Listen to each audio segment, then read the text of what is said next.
So yun no, ngayon no, ito ay tungkol sa Valentine's Day no, na araw ng mga puso. Kumbaga, ito yung mga sinasabi nila no, na celebration ito ay sa araw ng mga puso sa ganitong months and days. No? So, alam nyo ba na itong celebration na ito ay, kumbaga, nabubuo ito sa mga February, di ba? Ayan. Maniwala ba kayo na isa ito sa mga ugat no, sa mga lahat ng uri ng immorality? No? Every time na darating ang mga araw na ito o pizza na ito, ang bawat tao naghahanda, puspusan yung paghahanap na nilang mga partner, ganito mag-celebrate sila sa mga araw na yan. Kahit pa no na yung hindi kasado na mga tao nagbubuo. Sa celebration ito, simpleng araw lang to, isang araw lang to, pero ang kasalanan na nagagawa ng bawat tao nito, abot langit talaga. No? Isang araw lang to, pero ang sexual immorality sa bawat tao na ginagawa nito na mga without marriage, mga kabataan, yan. Maraming nabubuo ng mga ganyan, nagagawa ng mga ganyan. Kasi nga, sabi nila, i-celebrate nito kasi ito yung araw ng pag-ibig. Hindi po yan pag-ibig, last po yan. Ang celebration po yan is, yung kasing pizza na yan, yung araw na yan is demonic yan. Demon of lust ang nag-control niyan. Mag-ingat po kayo sa pag-celebrate. Lalo na itong mga undas, demonic din yan. Demons yan eh. So, ito naman, araw ito ng laman. No? So, ang sabi ng ating Panginoon, no, kung ang isang tao mamumuhay sa laman, mamamatay talaga siya sa kasalanan. No, so mag-ingat po kayo kasi hindi po lahat ng mga ginagawang celebration naman. Kasi nga, alam nyo kasi, yung mga celebration yan, gawa-gawa yan ng tao. Ang taong naggumagawa niya, nagpa-celebrate niya, sino man yung nag-aproba na mga ganyan, hindi niya alam na kung ano ang epekto ito sa bawat tao. Isang araw lamang ito sineselebrate pero yung mga tao nito, nagpipilahan na talaga ito sa kamatayan for the sin of sexual immorality and adultery. Sa mga kabataan, sa mga unmarried people, couple, dito nila sineselebrate yung pinaka magandang moment, sexual immorality. Kasi sinabi nila, ito yung araw ng pag-ibig, araw ng puso, pag-ibig. Alam nyo ba kung sinasabihin yung araw ng puso, ang puso ng tao ang siyang pinakasinungaling sa lahat. No? Dito sa kasulatan, kung araw ito ng pag-ibig, hindi nyo alam kasi, yung pag-ibig na yan, ng mga ganyan, pag-ibig yan is, pag-ibig na laman yan, makalaman.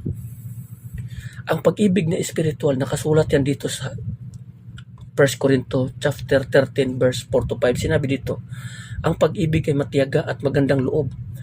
Hindi mainggitin, hindi mayabang ni mapagmataas man. Hindi magaspang ang pag-uugali, hindi makasarili, hindi magagalitin o mapagtanim ng sama ng loob sa kapwa. Hindi ito natutuwa sa masama.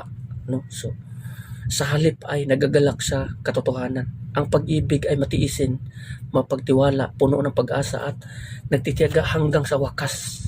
So, ang pag-ibig, hindi ito natutuwa sa masama. Itong mga bagay kasi nito, alam mo kasi, kung buksan mo yung isip mo, no? Kung noong unang panahon, ito kasi, every time, kasi ang tao kasi, no?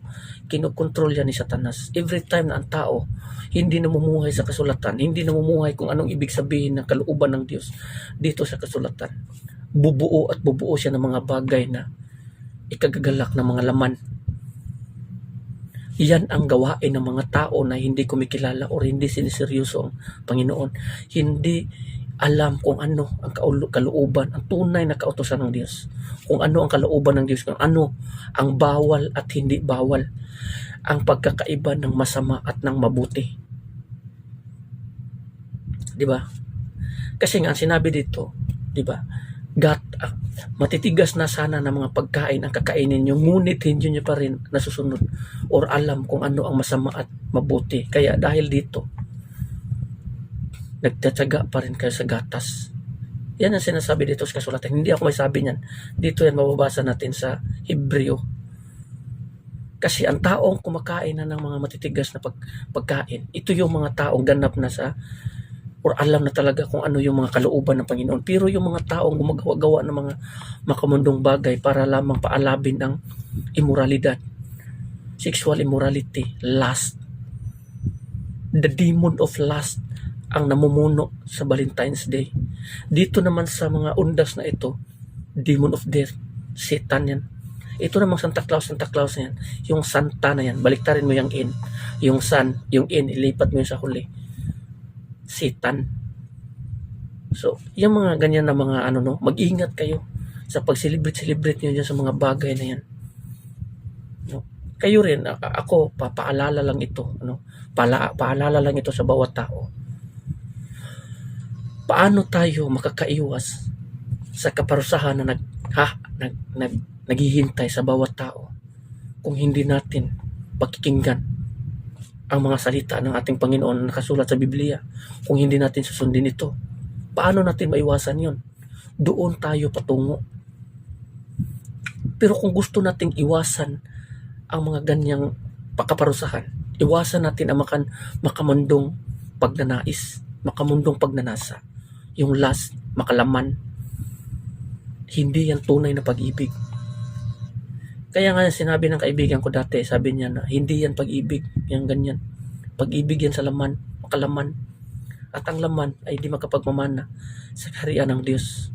No? So mag-ingat po tayo sa mga celebration day na ginagawa dito sa mundong ito.